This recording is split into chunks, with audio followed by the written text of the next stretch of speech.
Извршниот комитет помина во добра атмосфера и беше донесена заедничка одлука 23 декември да се одржи вонреден конгрес на ВМРО-ДПМН. Сега тоа што преостанува извршниот комитет да ја пренесе таа одлука на Централниот комитет за да биде потврдена.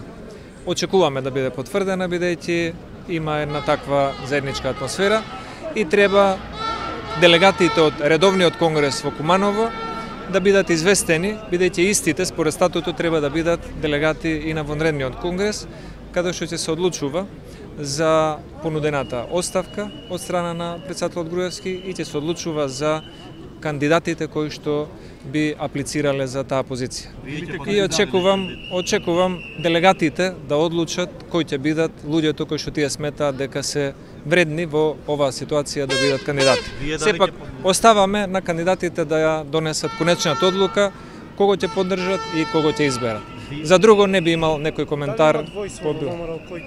Има една заедничка позиција дека најважно ни е овој потек што е најавен да се случи и втората работа која што ни е приоритет е кохезијата во партијата да се зачува на едно високо ниво како што е и во сегашниот момент.